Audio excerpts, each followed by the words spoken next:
Hi, and welcome to Source Seers. I'm Love. And I'm Tylynn. We're two Los Angeles-based witches who were brought together by fate with one mission. To translate wisdom from Source and provide spiritual knowledge for the collective.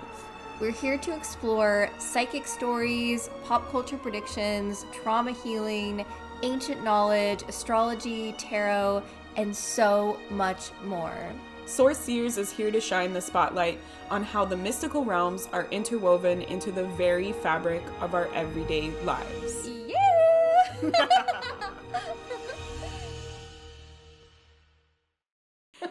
All right. Hello, Source Seers. I am very too excited for this episode. My Aries moon is lit for this episode.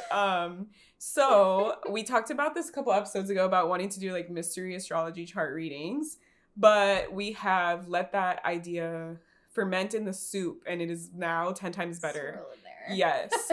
So what we're going to be doing is I have picked two reality TV celebrities that are currently trending. Jax Taylor and Brittany Cartwright, who were part of Vanderpump Rules and are on the Valley, and they have a lot of tea that is going on. I'm being vague because Tylynn doesn't know who these people are. No so Never there's seen that show. I literally had to show her like photos of what they look like. Just so we could confirm if the rising signs were accurate. Yes, because we don't have direct exact birth times, but we are going off of what various sources have said online and cross-referencing. So just like a caveat here that it's not maybe the exact birth time, but it's the ones that made sense to me and made sense to Tylynn, and from what we've heard on the internet. So basically, Tylynn is doing this like blind chart reading. Like it's as if someone has randomly paid her to do an astrology chart. She doesn't know anything about who they are. And the purpose of this is you listening will know who Jax Taylor and Brittany are and what's going on in their life right now and all these things together. Like she knows that they're together, like they were in relationship.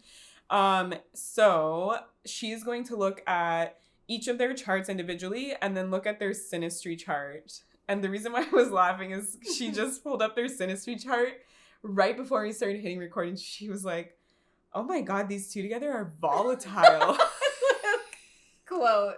I said that. That was an exact quote. So I'm very excited. So as we go and Tylynn makes like statements or predictions or reflections, I'll like verify and be like, oh yeah, like he did that or she did that or this is what we know from them on TV, obviously. And then feel free to throw your insight into your astrological wisdom. And I'll be sharing mine. And then like as you look at the synastry, like then I'll share what's the tea between them. Now I'm curious. Yeah, I'm very excited for this. I literally went to see The Valley with my friend. The second season just dropped, and that's where one of the shows where he's from.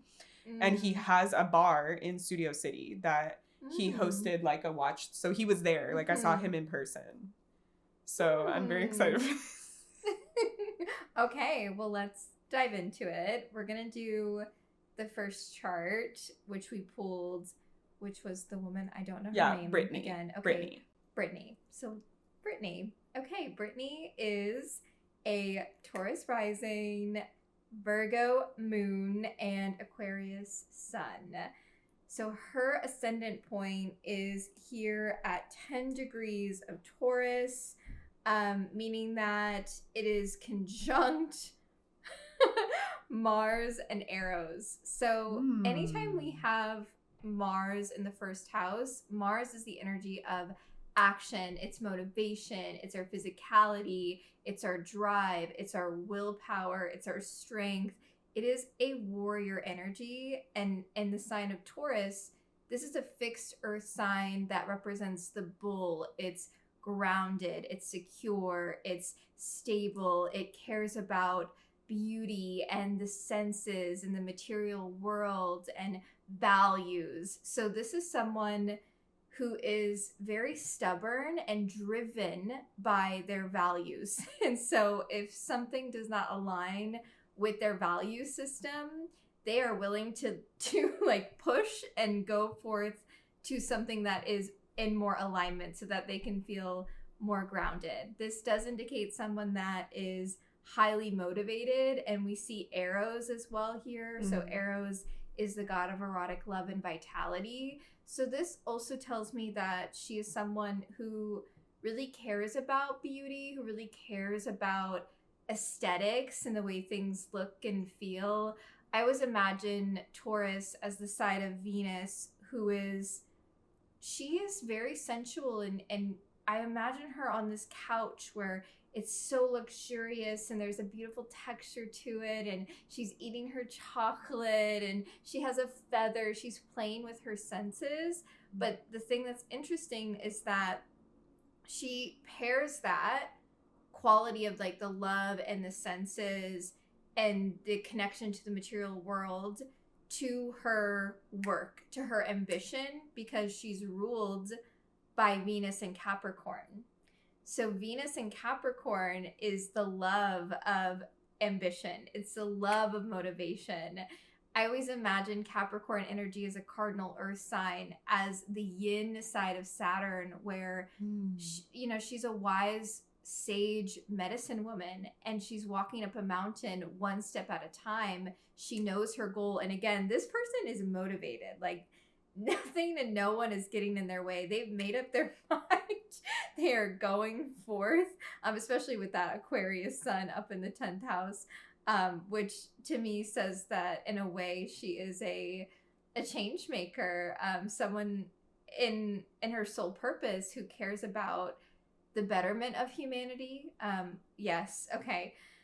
But she also sees the best in people and like will give them chance after chance because like she wants them to grow. Like she's patient with them. I feel like also the Venus, like Capricorn, like being patient. That's also Taurus medicine, is because Taurus is the bull. It really does embody that slowness, that groundedness, that patience, but with the Martian energy there, it's willing to do step by step. Again, the Capricorn energy as well, which is what she's ruled by, is that Venus Capricorn. She's willing to take it slow, to go step by step by step. And this also, to me, feels like she's someone that's very productive and efficient. Like if she says she's gonna do something, she will follow through with that thing. And like people on the show have said like she's always down for like a good time. Like like literally on this new episode, her friend was like, I can be like, do you want to go to Taco Bell? And she will never say no. She'll be like, sure, let's go do it. You know, like. Yeah.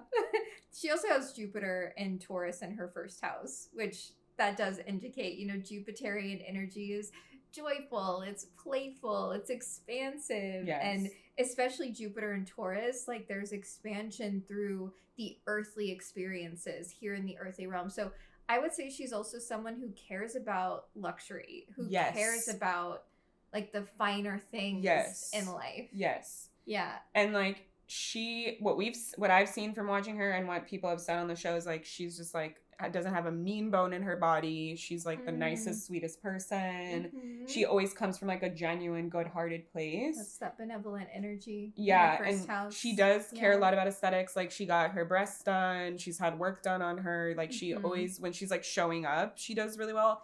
And there's something that you said about like the Mars piece about the body, and I did feel like when she was having some issues in her life, I'm trying not to reveal it too much because it'll ruin the synastry piece, but when she was having some issues in her life, she got like sick, like her body became like ill.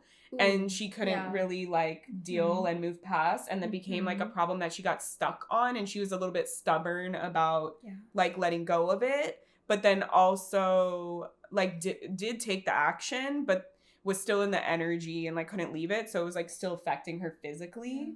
But yeah, when we met her, she was like just this, she's from Kentucky, so she was like a southern person.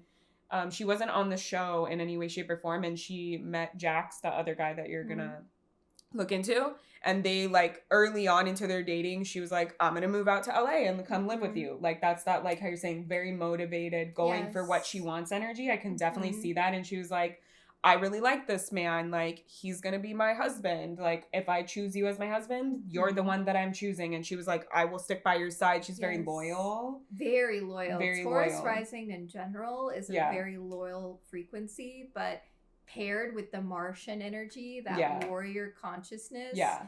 It's protective as well. Like, she's if you're gone under for her friends. Wing, gone to bat for them. Yes. Like, she has like good relationship. Like, she's loyal to her family. And I think like when you're talking about what her values are, like she comes from a traditional Southern family. So she wanted like the man to provide for her, and she wanted, like, from their values as well, it aligns, like the outward appearance of like, we're not airing our dirty laundry in public, we're making sure that we look good, and we're not talking stupid in public and like making our family look bad. That was like important to her.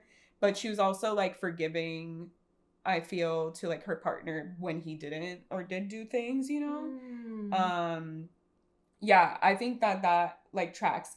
I think like sometimes what we saw on TV was like she wanted the motivation, but she put it on like her partner. Like, you need to get this stuff going because we want to have this money. Like, you better start putting your money where your mouth is. Like, why are you not putting your money? And then like he would be like, oh, what about you? Or you need to help me. And she'd be like, let me know and I'll be there. Like, ask me to do the thing and I'll do the thing. Yeah. She's a beautiful motivator. Like that. So I love that you're sharing that she has that capacity to share, like, are you going to do the thing? Yeah. Like, and holding people accountable. Yes. I feel like she has a really beautiful way of holding people accountable, again, to their higher ambition. Yeah.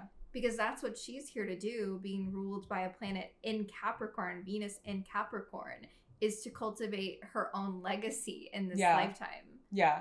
And she's like very like, I like that she has the earth trine. So an earth trine is when you have this, what is the math word for the acute triangle? And in each of the 3 earth signs. So she has a very grounded energy. Yeah. She doesn't like fly off the handle unless she like, I've seen her yell, but like she does it like when someone else is already raising their voice to her, you know? Like she doesn't just like at them. She's very solid. Yes. In her I would say energy. She has a very solid energy. Even her body, like she looks like solid as a woman. Yes. You know? So, yeah. So it is interesting that you're bringing up this dynamic in a partnership setting, though, because her ascendant card, so her ascendant, again, is at 10 degrees of Taurus, which means that it is in the 2nd decan, which is a decan ruled by the moon. And it relates to the 6 of Pentacles in the tarot. And in that card, we see this interplay of giving and receiving. And I have found for clients who have this as their ascendant point, that is their life's lesson, is to understand the balance of giving and receiving. And we see a few different aspects on that card. So we see the figure who is generous, and she has a lot of generosity. I mean, Jupiter in her 1st house. Yes. She is more than she should have for people. But that's the lesson, though, of like learning when she's overgiving. Yes. Because I think with her partner, she just gave too many chances, gave too many excuses, gave too many kindnesses. She is a very generous person. Like I think that you hit that nail on the head. Like learning when she's like kind of wasting her time and energy and her gifts on something that isn't going to be productive or good for her. And learning when is she receiving, right? Because we also see in that card the figure who's opening their palms out, and the other figure is gifting them money. And then we see the other figure who is waiting patiently. So that's the other aspect of Taurus, is the patience. It is the dedication and knowing where you are going. Again, the Martian energy here, the strong motivation for whatever her goals and visions are. And that is a part of the balance, right? Of giving and receiving, is also to wait patiently. But it does feel like with the Jupiter piece here that it would lean more towards the lesson is when to receive and not overgive. Yeah, because she is an overgiver.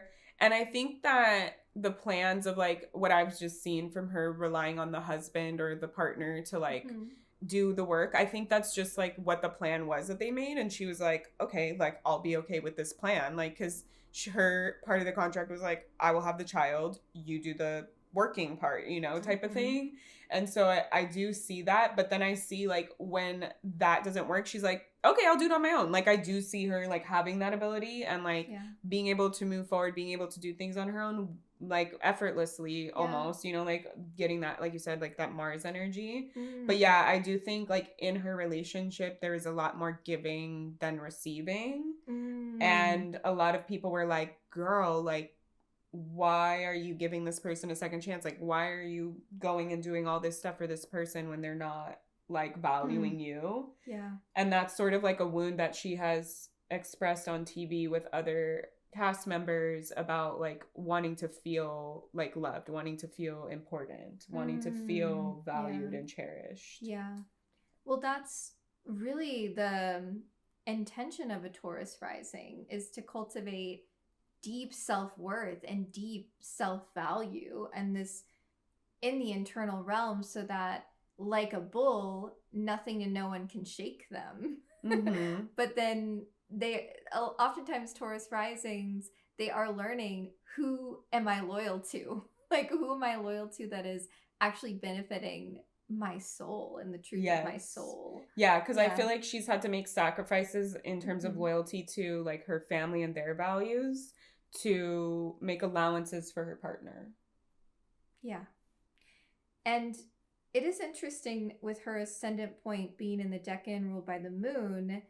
This tells me that she's someone who is very intuitive, and her intuition comes through in a way that is very practical, grounded, step by step. Here's the process. Yes. And it's interesting that you mentioned that she had a health thing come up, because she is a Virgo moon. Yes, and it wasn't her stomach stuff. She was in the bathroom a lot. Virgo rules over the digestive system, and that happens for Virgo moons when there's something that is not sitting well in their system, because Virgo rules over our digestive system, how we break things down, how we process things. And if there's something that's not sitting well with the Virgo moon, it can cause a lot of inner irritation, hyperfixating. She had that. She couldn't drink anymore because she would drink and then get sick from drinking. Like just having like one or like having like a little too much, like not like you blacked out, but like too much for her body. Like, maybe that third drink, now I'm sick. A way to sort of remedy that for her soul is, what are the rituals and the routines that support her highest creativity? Because really that's where her soul is nourished. Yeah.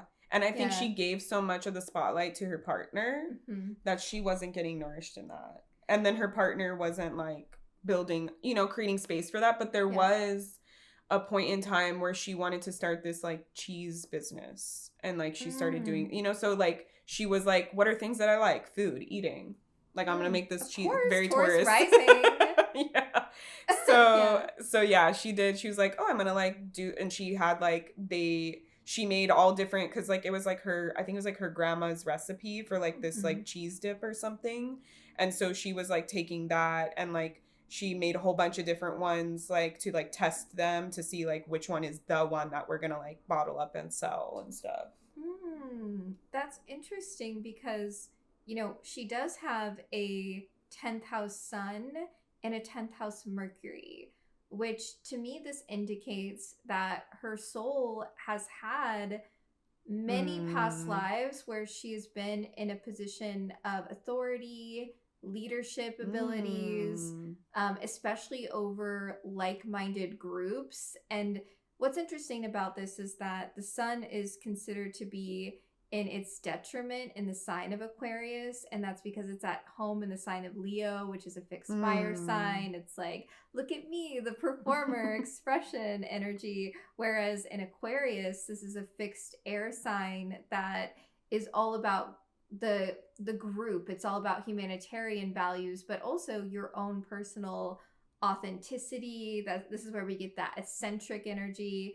So the sun, because the identity, it is oriented towards the other. That's why it's considered to be in detriment. So what her soul is here to build as a part of her purpose and her identity and her egoic expression is here to support the collective in some kind of way. And it's also, yes, related to her voice, to her expression with Mercury here as well. Yeah, I think that was something that she had to develop that we've seen throughout the course of her on reality TV is like she really had to learn how to speak up for herself and not to like just, oh, it'll be fine, I'll take the brunt of it, or like, oh, it's not a big deal, I want everyone to be, you know, happy-go-lucky and feel copacetic, so I'm not gonna rock the boat.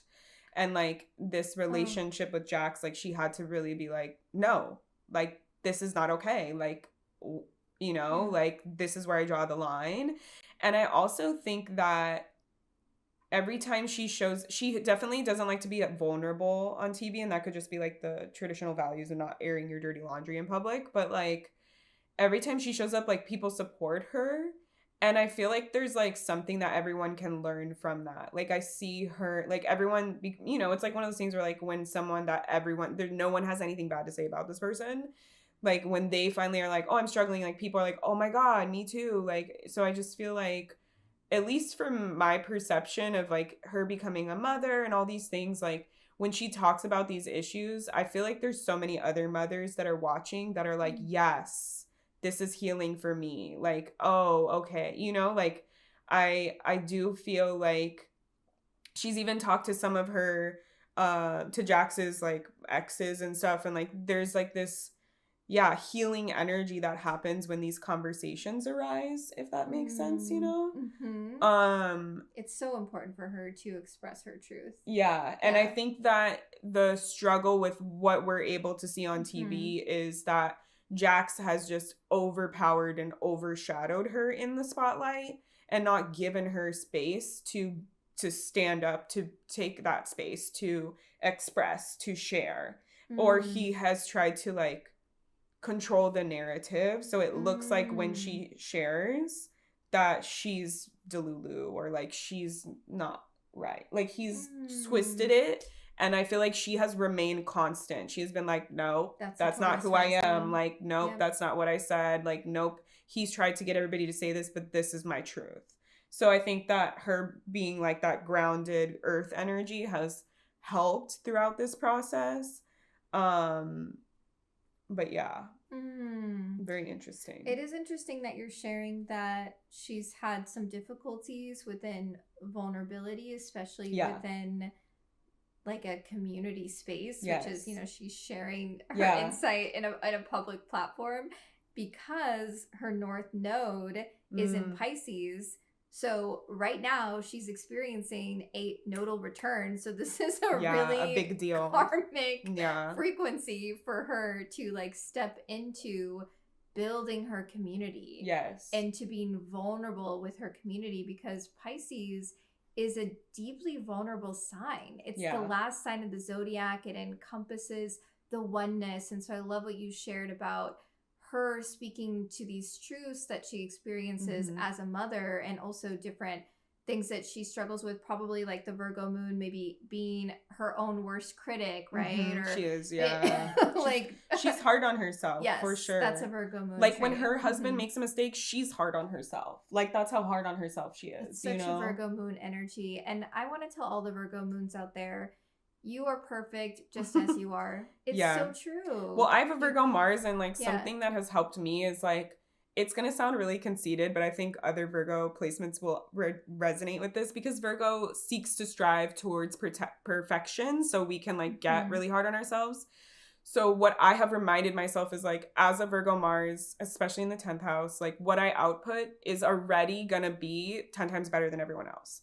Because like, I know, like I said, it's going to sound conceited, but it's like because of the attention to detail, because of the hardness that I place on myself, because of the standard of excellence that I hold myself accountable to. If I'm just putting out this thing that's like feels not ready or feels shitty or feels like I haven't done enough, it's already going to be better than most of the stuff out there, because other people don't hold themselves to that standard, and they just and they get to create it, you know? Whereas the Virgo people are like, oh, I have to stress over this and worry over this and fixate over that thing and this and that and that. So it's like in that process, what you output is already going to have way more thought behind it than what other people might put into that. So I know it like seems conceited. It's like, I'm already better than everyone else, but it gives you permission to make mistakes. That's why I think it's kind of nice to have that kind of mentality of like, oh, if your emotions, if you're getting like too stuck in the things, or if you're holding yourself too much to this standard or shaming yourself or judging yourself, be like, look, it's okay. Like, I've already put enough thought into this. I've already sunk enough energy into this. Like, I've gleaned what I needed to know. Like, it's okay. I can move forward. Like, from the emotional piece, I feel like it's a little harder. Yeah, well, the higher octave of that is the reason why Virgo craves that perfect energy is because it's really here to cultivate mastery over skill sets. Yes. And so that's why what you're saying is accurate, because of that attention to detail. Virgo energy takes the time to refine, to make adjustments, to say like, that's in, that's out. Yes. And that's the cultivation of mastery over a skill set. And for her especially, it's so important for her to feel really anchored in her expression and her creativity. Like, I wouldn't be surprised if she publishes something out into the world, right? I don't know if she already has. She has a podcast with Jax. Okay. That's pretty successful. Yeah. So she does speak on that and talk about issues on that.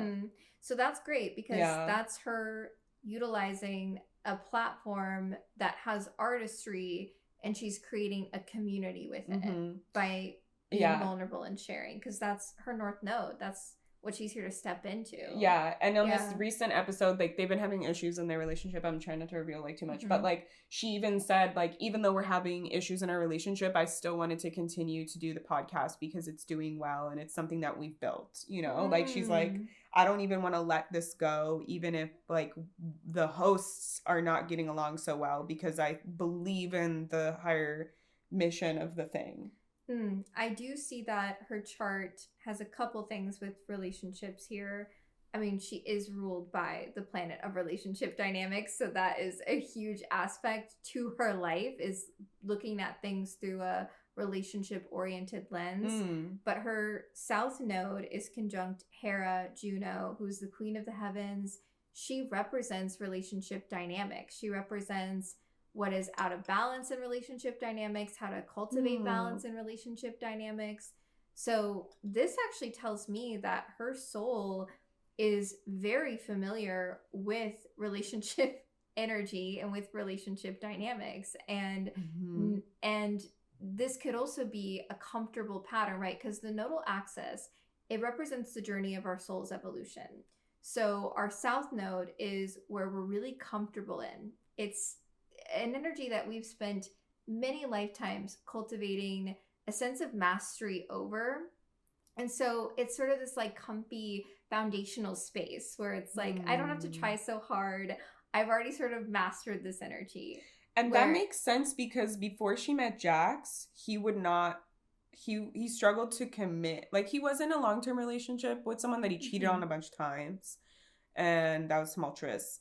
And I feel like everyone was like, girl, run. Like, you flew out from Kentucky to LA for this man. He's a man whore.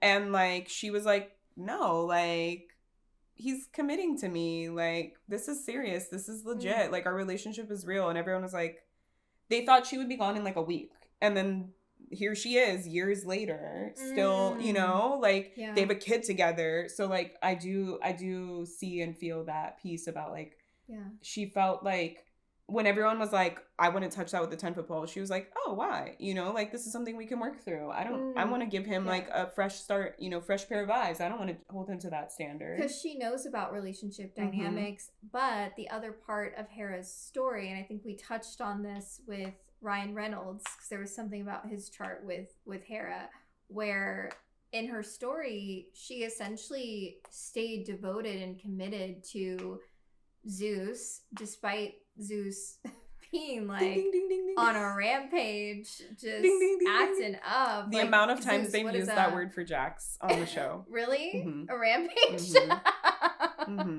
Yeah. I'm like, by the time you look at his chart, you're going to have a bias, but we should have started with him.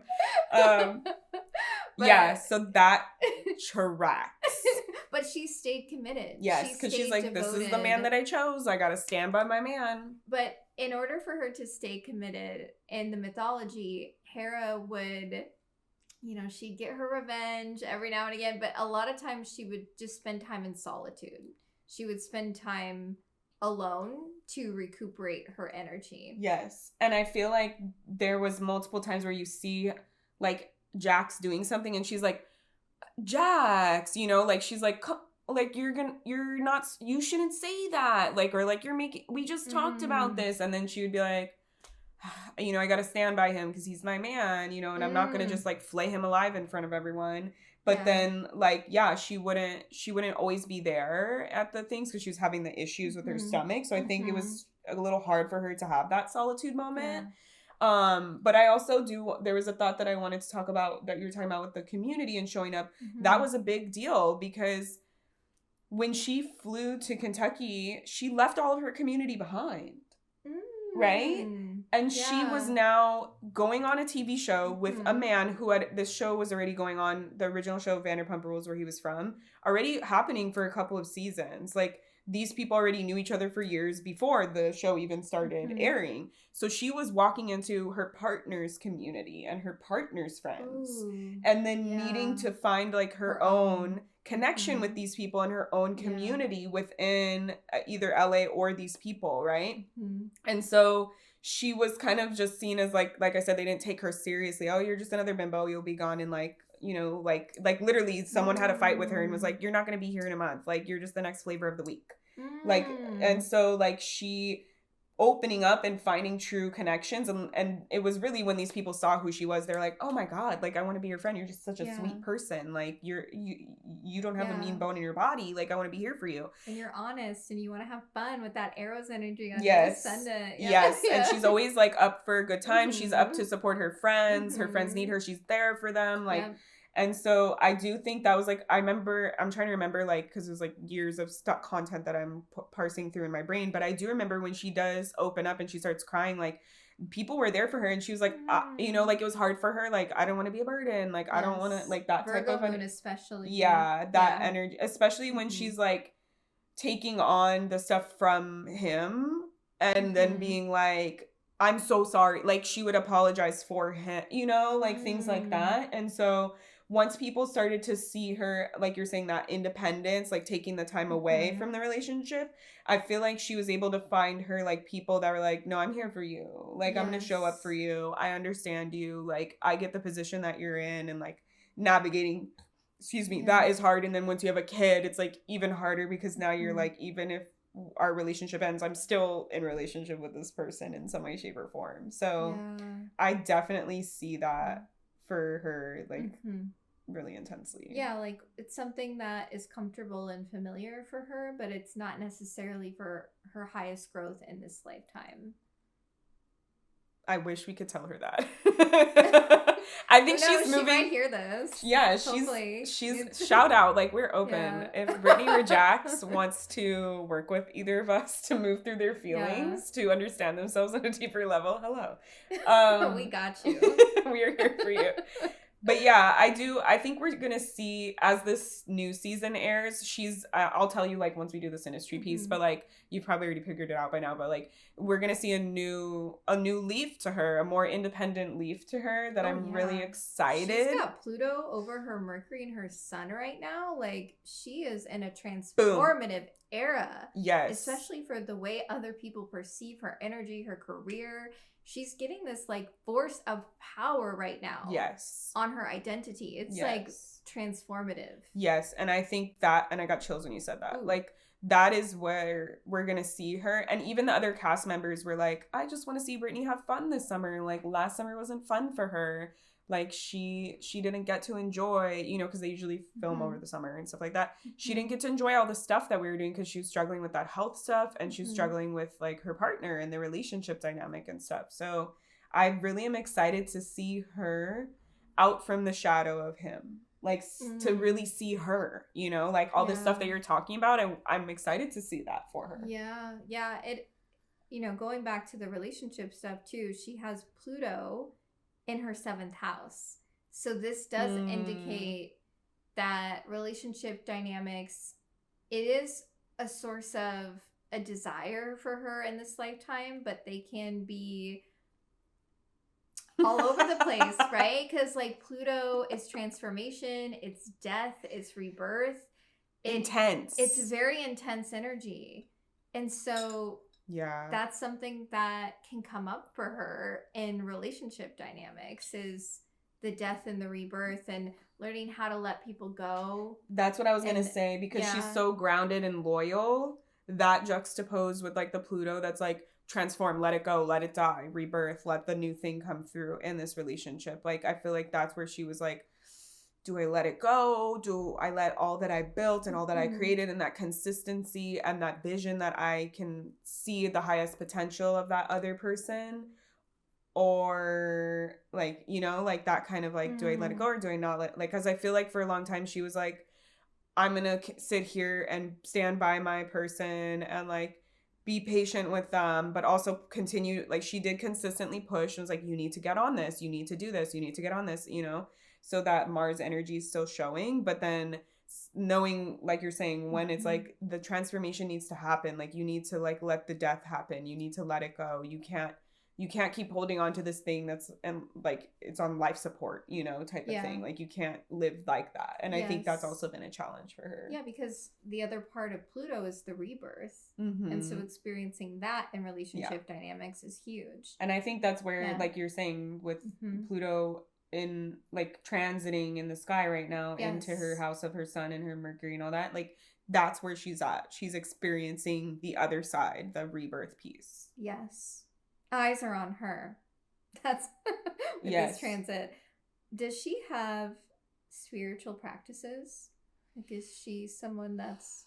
She doesn't super talk about it, but I know, like, I think her family's like religious, so I know that they like believe in God and like have God and stuff like that.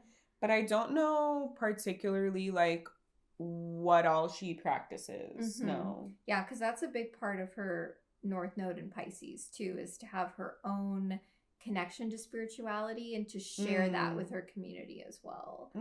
So I wonder what's going to shift with this nodal return, if she's going to have access to another layer of her connection to spirituality and be more open about sharing that publicly, because that's going to support her soul, her soul's growth.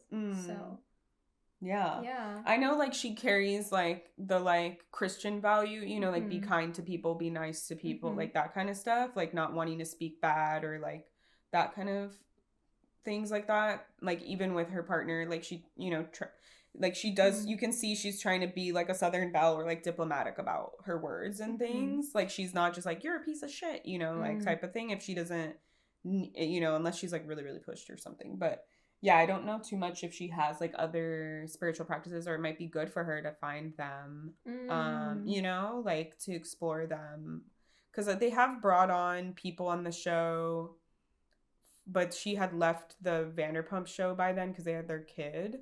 And they did like a healing thing with like a healer on like a retreat together. But I don't think she was there for that, so... Okay, well that's something that potentially will come up during this nodal return. Something else really notable about her chart is that she has no harsh aspects made to her ruling planet, Venus. So I think this is also where some of that kindness, it just exuberates from her fields, because her ruling planet has nothing opposing it or squaring it. So it's like, it really is a focus in this lifetime on what are you building? What's the legacy you're building? What's your ambition? What are you publishing? What are you teaching? Does she teach things? Because I feel like she has an inherent gift of... So like she really didn't have like a job because the husband was able to make the money, and then she wanted to do like that like cheese dip thing. I'm gonna look up to see. I don't think so. Well, that's also, I mean, a business too that can create a sense of community. That's funny. So she hosts the podcast. She helped him. She helped her husband open the sports bar that he has here in Studio City. She did like a lot of like the interior design and things like that. So Taurus rising. Yes, she had that beer cheese thing, and they have it available at that bar.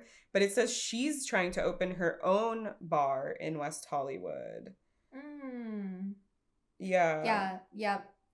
And with being ruled by Venus Capricorn, I wouldn't be surprised if she has more ambitions. Like when she gets that bar opened, then it's like on to the next thing. It's like continuing to climb up the mountain. So yeah, it says like before she came on the show, she was like a waitress at Hooters.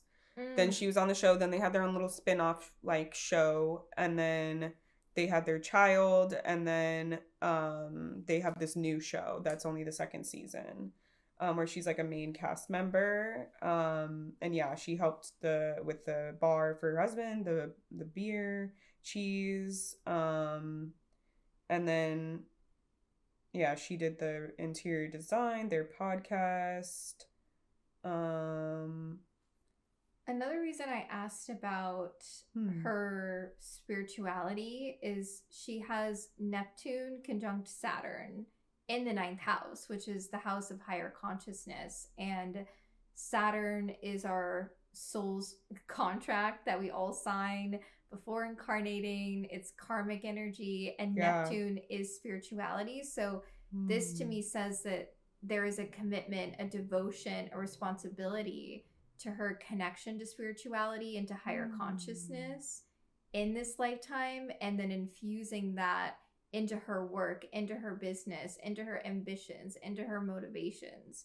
So I wonder if she does a lot of like intention setting, and especially if she does have religious values, the connection to God or higher power before she does anything. Like I feel like that's like having her life be a living prayer is a part of her life's work. I think she, like you said with the Virgo and the Taurus, like she's very practical and grounded, and she's like, if we're gonna do something, we're gonna do it. Let's put our whole energy into that.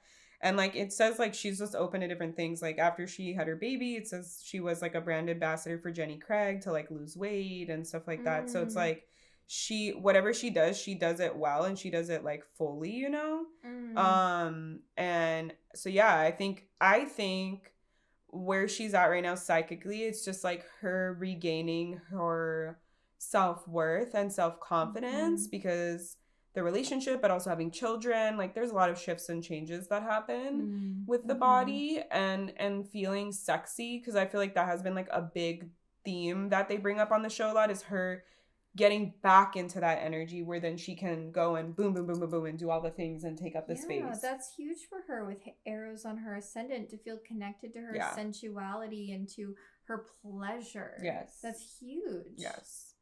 So I think like that's been a big obstacle to get into those questions that you're asking now. Well, now I want to dive into into his chart, because I'm just so curious what is going on here. Okay, so he is a Cancer sun, an Aquarius moon, and a 0-degree Libra rising. So he is also ruled by Venus, and he has Venus also in Cancer in his 10th house, conjunct his MC. Oh, Venus is also in her decan. She rules over the first decan of Cancer. And Persephone is also there as well. Oh, interesting. So that makes sense. Like his early life, he was a model, like an underwear model and shit. So like being Venus. well known for beauty. Anyone who has a Venus in the 10th house, this is an indication that your soul has had many, many lifetimes being an artist in some capacity and being well known for your art. Yes. And I think for him, I know he grew up with like traumatic stuff. I know he like, and when he got into modeling, he had like an older mentor person. And I feel like it was like modeling opened up this new world for him of like drinking and partying and feeling like important and feeling loved and like having luxury at your like fingertips and stuff like that. And then I think that was like, I know he's born in Missouri, but I think they from the beginning of the podcast, like him and his best friends that were on Vanderpump Rules for like almost 10 years, he left earlier, but the other people were there the whole time. They were living in Florida, in like Miami, and then they moved out to LA, and they were like, we're gonna make it, like we're gonna be actors. So he would do like modeling, photo shoot stuff, and then like they would try, and they worked at Vanderpump's bar, because a lot of like actor people, if you live in LA, you know, but if you don't live in LA, a lot of actor people end up doing like food service, because you mostly work night times, and so then during the day you can make your auditions and things. So that was kind of like their thing, was like, we're gonna work here so that we can have time to do like our acting careers and stuff. And then they became reality TV stars. So then it was like they were also getting older, which I feel like modeling, you age out at like 29 basically. Sadly. In the industry. And so then they started to get their celebrity status from the show. So that makes sense. And he was a bartender, so like he would be like, you know, look, I'm hot and I'm making your drink. Yeah. And you know, like, and they both have 10th house suns, which is an indication that they're here to shine their light and be known for their expression and their authenticity, and they both have strong leadership skills. So, and he has this like detrimental, I'm curious like the rest of his chart, but he has this sort of attitude like, oh, well, I'm Jax Taylor, so I can do whatever I want. Like that makes sense for like a 10th house sun. Like, I'm here to just show up and whatever I am, even if it's messy, I don't care.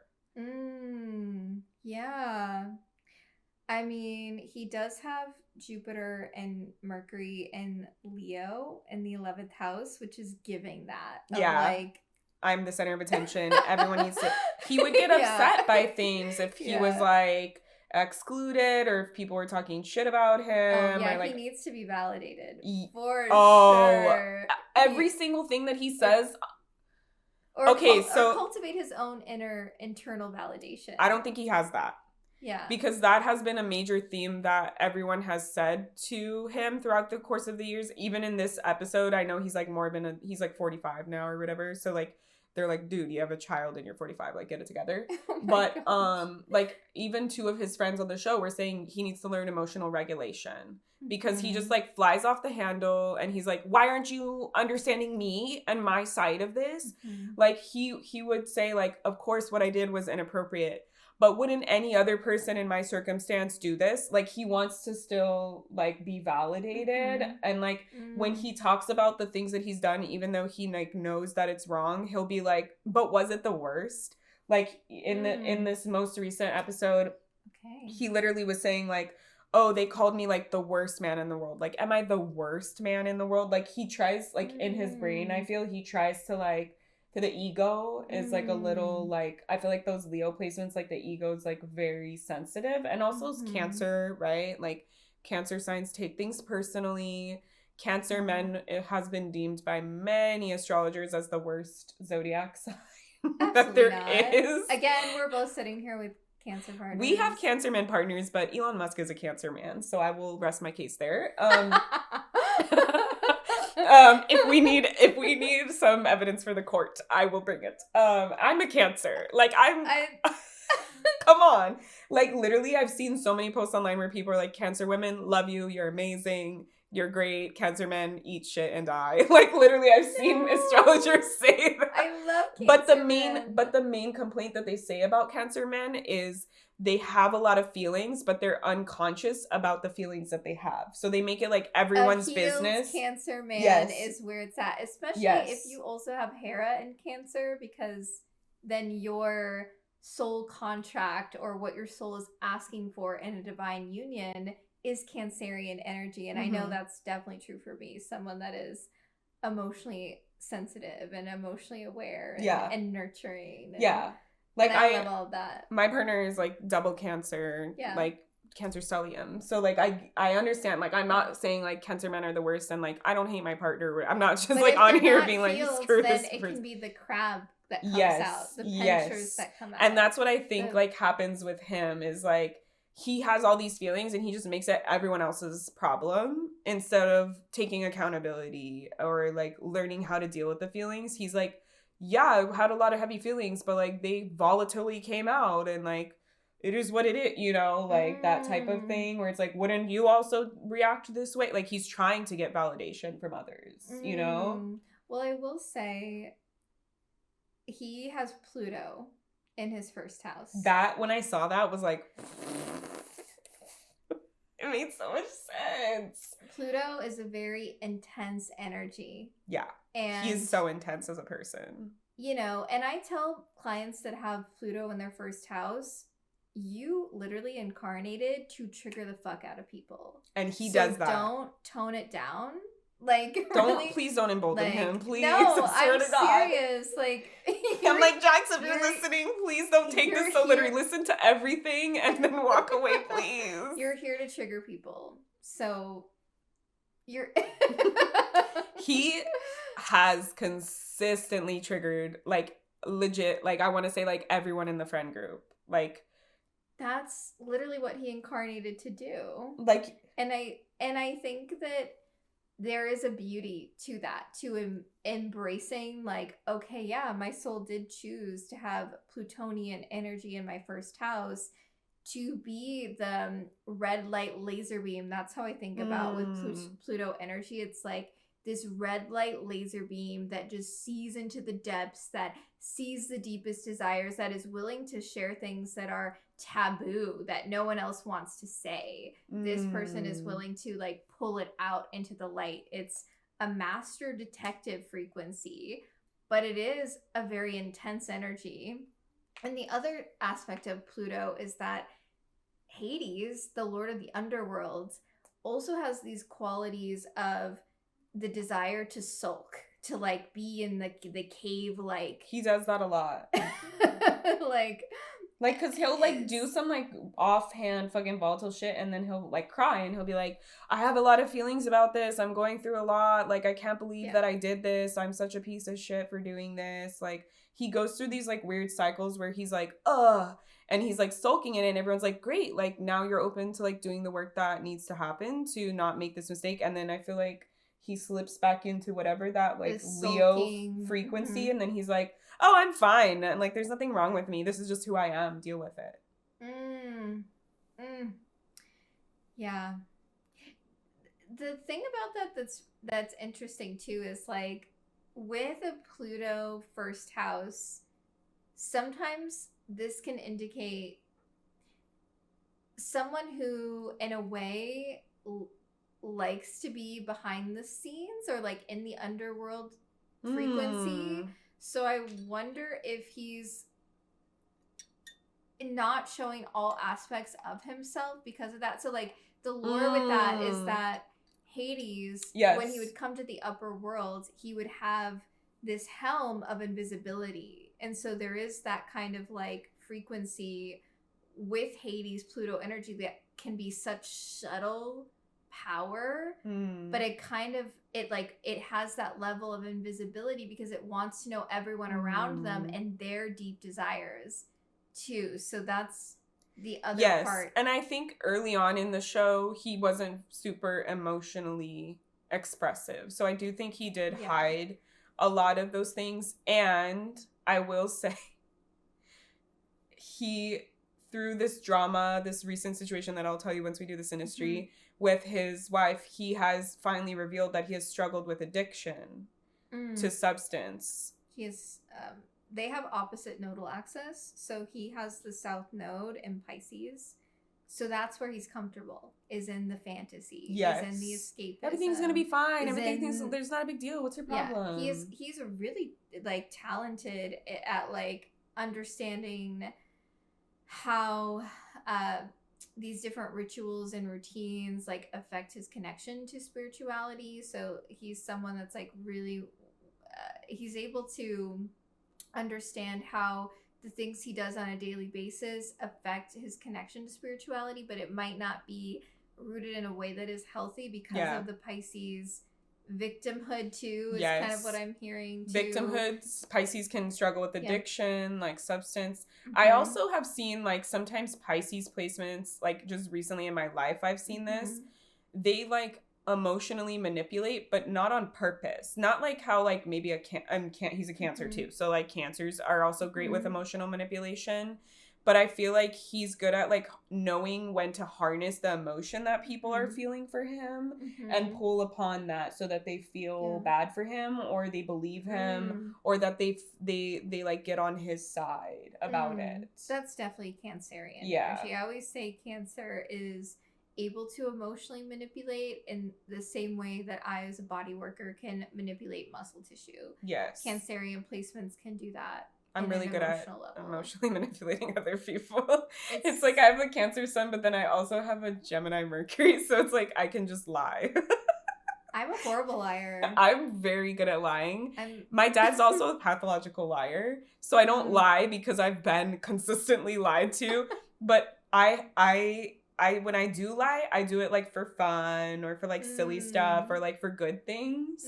But I like there's so many times, even my partner, we've been together for 11 years and I'll be like getting into, I think of it as like acting, like it's like a bit, you know? And he's like, are you serious right now? I'm like, no, I'm joking. Like you don't, like you didn't pick up that I'm joking. He's like, I thought you were being like serious. I'm like, that's how good I am at acting. Like it's like my mom told me when I was young, when I was like 3, I would make myself cry and sit in front of the mirror and watch myself cry. So it's like learning like how people like body language, you know? It is interesting because he has a Gemini Mars as well, which also kind of plays into that, like he would start so much gossip. Like, he just the desire and the motive to create chaos. Yes. All the time. Like he would cheat on people to create chaos. He would start shit with other people to create chaos. Like there was like one character that he didn't like. It like he like rubbed him the wrong way and he was like a newer person coming on the show and he just like kept attacking him and every time they were in the room he's like, I'm gonna go for this guy. I'm gonna, you know, like he would just create. And I feel like also he created a lot of chaos as a way to deflect. Like, look at that person, they're worse than me. Look, there's stuff that you need to, you know, do over here about this person. And like then you just like forget like all the shenanigans that like but his best friend, one of his best friends was dating this woman and he like slept with her like to create chaos. Yeah, Mars and Gemini loves like that's what motivates Mars and Gemini is like chaos and like this restless energy, curiosity, exploration, intellect. Like they love to gather like facts and research. And Josh also has a Mars and Gemini, and he likes to say like he's a jack of all trades. Like that is like a Mars and Gemini frequency. But I feel like for him, it's like thinking that he's a jack of all trades, but not wanting to put in time and effort to like, because he would get shit on all the time for coming late to work, for like not following protocols, for not taking work seriously, for not doing like a good like cocktail the way that it should be done, because it's like, you know, like it's not a big deal. Like, it'll be fine, you know? Like, I feel like at a certain point, he was, like, you know, in this job, and, like, his boss was giving him feedback, and he was like, well, but I don't give a shit about that. So, like, why would I take that seriously? And I feel like that can be, like, Gemini Mars, where it's like, this isn't interesting me, so, like, why am I going to put my time and energy? Quick. Yeah. It's fast. It's mutable air. So it's like this, that, shiny thing, boom, That's boom. the cheating, I think, too. Is like, ooh, an opportunity to have sex with this woman. Ooh, opportunity for this woman. Yeah. And it's weird because his other relationship that we saw, like, on TV, she was also, her name is Stassi. She was also, like, a very strong and motivated and, like, go-getter woman. And so I find there's, like, something that he likes about, but then with Brittany, he would always complain with Stassi that she was too mean to him, that she would like tear him down because she'd be like, what are you doing? This is stupid. Like, why are you acting like this? This is childish. Like, she would just be like, duh, here's the truth of it. Like, I'm not going to coddle your feelings. And I feel like Cancer especially Cancer men are like, that's hard to hear for them. Like they need it to be like gentle. They need it to be like compassionate when you share with them. Yeah. And so he really liked Brittany because he was like, oh, she's nice and she's sweet and she's like, she is patient with me and like all these pieces, but like she also is still strong, just in like a different way. Yeah, it is interesting because he does have that those emotional needs, but he also has a grand air trine, actually a kite formation. And so I do feel like, yes, he needs that emotional piece, but it's also about like, can you banter with him? Like, I feel like with that 0 degree Libra rising, his essence is to be charming. Yes. Flirty. He is, yes. Like that no, because he would get fired from his job multiple times and he would just come back and sit with the boss, Lisa Vanderpump, and charm his way back in.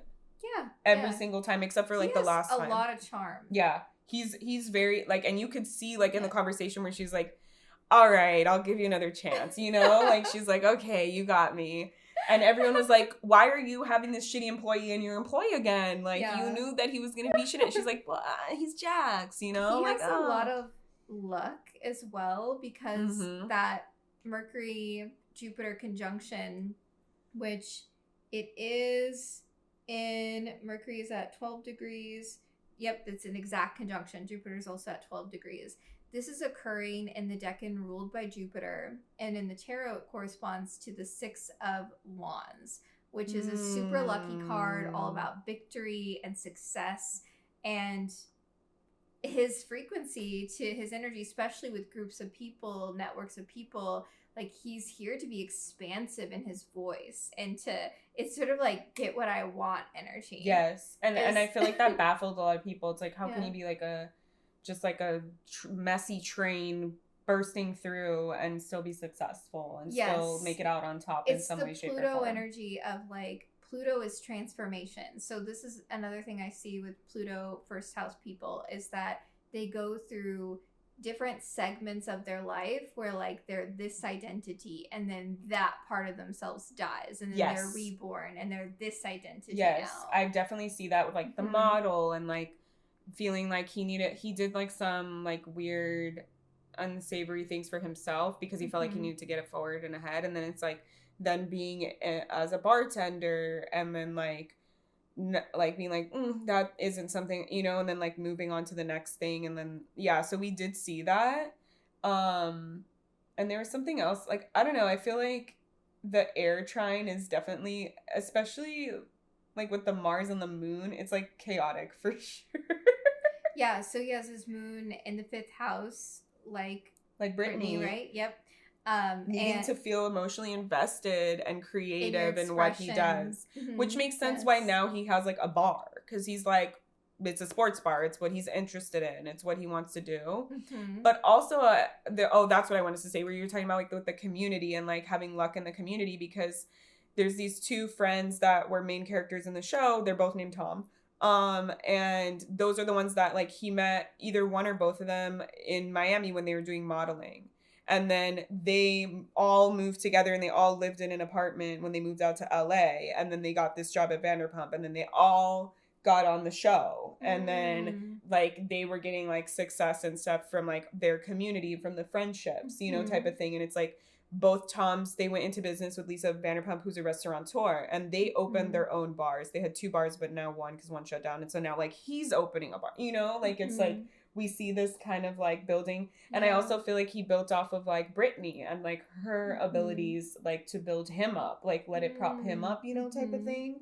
So I do kind of see that as well with like the community. Like he was kind of like there, and then it's like he like, oh, jump in, have my spotlight, jump in, have my spotlight, jump in, have my moment. And because he has like the Libra, it's like magnetic, like I'm hot, like people are interested, you know, like it's like I don't get charming. Yeah, exactly. So it's like all he had to do is like rely on his charm, and then he would get, you know, to where he needed to go, as opposed to like taking accountability, you know, or like shifting the behavior. That is interesting because he has an asteroid named Nessus on his sun. And Nessus is the asteroid of poison and power. He's the centaur in the old Hercules movie, the cartoon, who abducts Meg. Yeah. So he's known to be the frequency of... That actually is a good archetype of him. it can be abusive. Yeah. Or it represents like... He is, like, the way that he treats Brittany is emotionally abusive. And he, like, in the recent episode, she said, like, she told him something and he, like, flipped the table and it, like, hit her and it gave her a bruise and stuff. Like, he gets very, like, that's the Plutonian, too, I feel. The Nessus and it's, like, explosive. Just flying off the handle. And they're in a square. So there's inherent pressure there for his identity in both of those cases of his physicality, his first house, his essence, and then his sun, his solar purpose. Yeah. And it's weird because when he speaks, he's like, I know that what I'm doing, like when he has these like clarity moments, like this is not people, like I shouldn't treat someone like this. Like this is wrong. I'm setting a bad, like he talks a lot now they have his kid. He's like, I'm supposed to be this like example of what a man is for my son. And like, then he just keeps, but it's like, you have this moment where it's like, cool, like you seem like you understand. And then it's like, then like more shit just keeps happening. That's like, come on, dude. Like, get it together.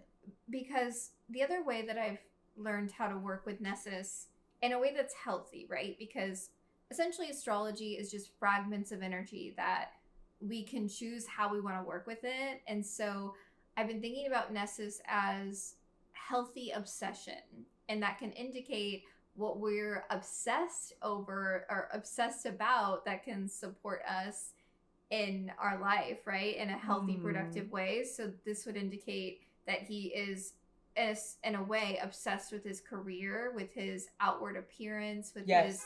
He's had like 4 nose jobs. Wow, that's a lot. Because he was like, it's not right. It's not right. He was like obsessed about the aesthetics of how it looked. And it's a part of his essence too, with the sun there. His self. So self-obsession. Yeah, he's had like, he is obsessed with himself, I think. And like definitely the aesthetics, especially with the Libra, you know, like Libra rising too. Like, and Venus is there on his MC. So he really cares about how other people perceive him, especially as an artist and for his beauty and and then I think that's why a lot of his moments of clarity are in comparison to my son or to the, you know, it's like how are other people outside of myself perceiving me, you know? And so I think it's like interesting because it's like he wants to have his friends be there for him even though he's like ridiculous, and then he's really looking at like the outward appearance of how that looks, but then he also like still, I don't know, it's like he has a lot of, he talks a lot about the being obsessed with the outward appearance that we see like with the nose jobs and like the plastic surgery and stuff like that, but then it's like he's not actually like changing, you know, he's not utilizing the higher octave of what it could be. Like he has all the tools, he has all the pieces, but then when he's there with his friends and they're trying to call him in and hold him accountable, he's like, well, wouldn't you feel like how I felt? Like, can you just validate my feelings? Like, what about, like, what I feel like what I did wasn't that bad. And it's like, why is this the block for you that you need to, it's like he needs people to be like, look, Jax, I unconditionally support you through all of your mistakes and I will always be here for you. And then he'll be like, okay, well, now I'll do the work at hand. Hey, howdy, hey, you're here with love. And boy, oh boy, did this episode go on for so long that we decided to split it into 2 parts. So we really hope that you enjoyed part 1 and that you tune in next week for part 2 and you comment and leave your opinions and advice along the way. Again, thank you so much for listening to Source Seers, for choosing to looking into Source to be honest with your truth, to trust your intuition and allow the magical uniqueness of you be shared with the world. We are also so grateful for the people who are sharing us with the world, posting about us, telling their friends about us, sharing, commenting, supporting us. We are so eternally grateful for you for helping us do what we love to do. Thank you, and we'll see you next week. Bye! Thanks for joining us for another episode of Source Seers. We can't wait to hear your take on all the magic we talked about. Follow Source Seers on IG and all other platforms to let us know your thoughts and get involved in our community. You can also follow Love at Love Sakratoff on all the platforms. And Tylynn at Tylynn Mackenzie, or go to my website, templeradiance.com. We'd love it if you could leave us a review on Spotify, Google, or Apple Podcasts, and share Source Seers with anyone you feel might benefit from magical community right now. Hail Jupiter! Thanks for seeing into Source with us. Bye!